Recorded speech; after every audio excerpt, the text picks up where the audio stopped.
Welcome to our program. Today, we are lucky enough to have an exclusive interview with the leaders of the July 26th movement. Here with me, I have Che Guevara and Dr. Fidel Castro.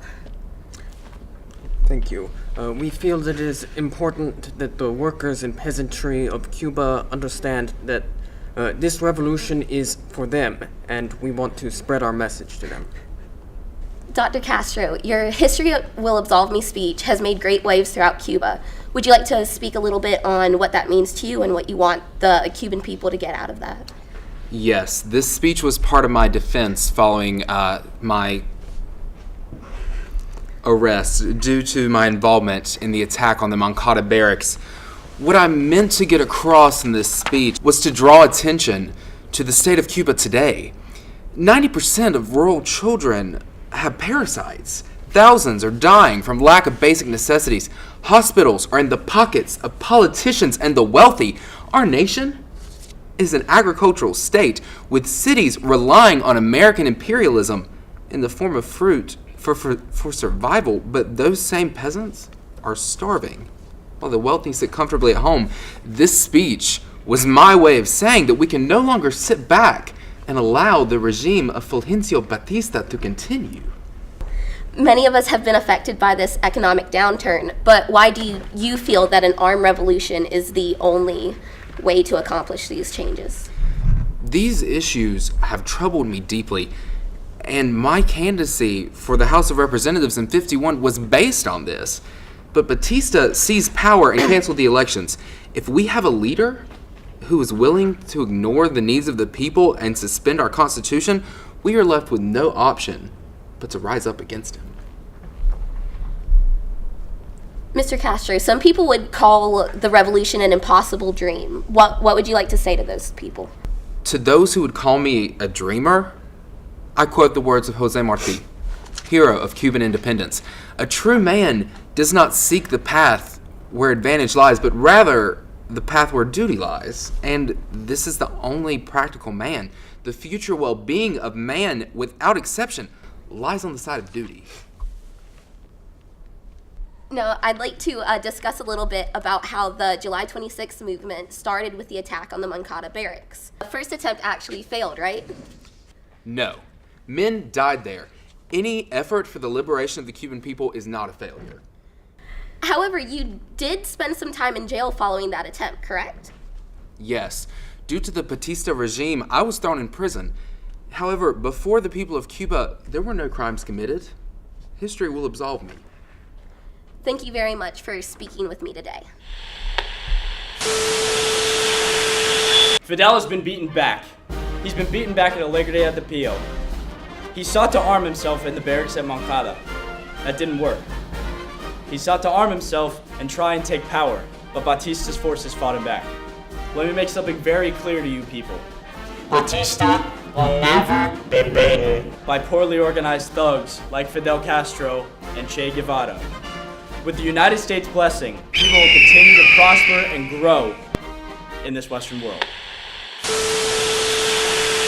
We apologize for the temporary interruption. I'm here at the scene of the great victory of the great Fidel Castro and Che Guevara in the Sierra Maestra.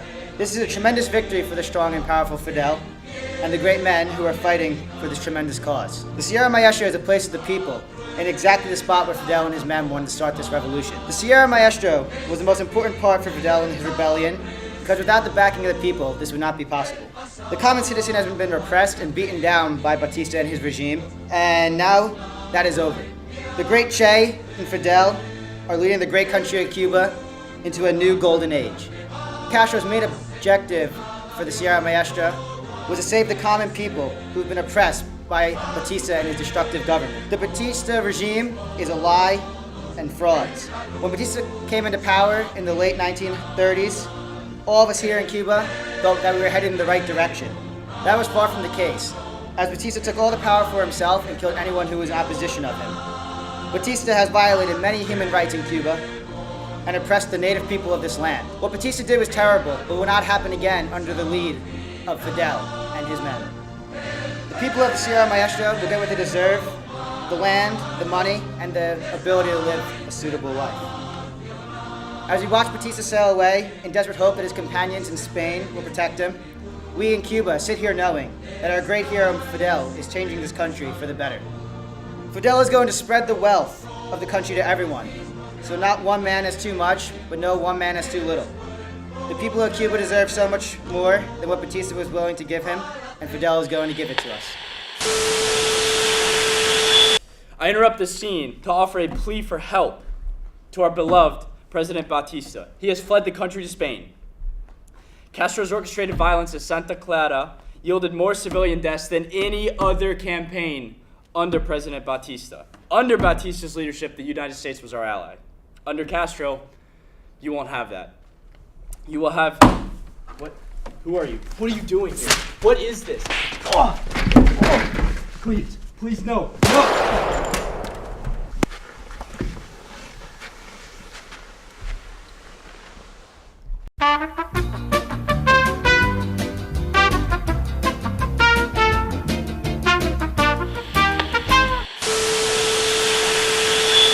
This just in, the July 26th movement has entered Havana.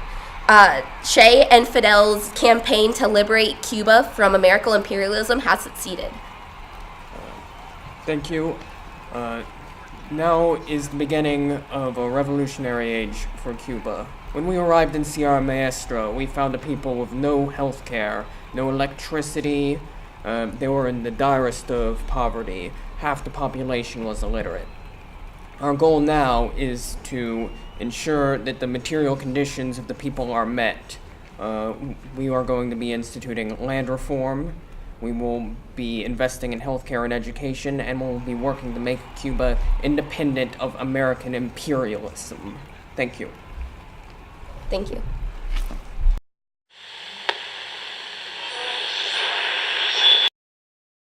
While this palace housed a dictatorship that sold out the nation's interests, while this palace housed a dictatorship that made the most onerous concessions to foreigners, while this palace housed a dictatorship that betrayed the people, Cubans were being killed here every single night, while young men were being found murdered with a bullet in their temple, while barrack yards were heaped with corpses, when our women were violated, when children were murdered, when police entered embassies to murder 10 refugees in a few minutes. There, fellow citizens, you have the chief cause of this campaign. Speaking here tonight, I am presented with one of the most difficult obligations in this long struggle, which began on November 30th, 1956 in Santiago. The people are listening. The revolutionaries are listening, and the soldiers, whose destinies are in other hands, are listening also. This is a decisive moment in our history. The tyranny has been overthrown, but there is still so much to do.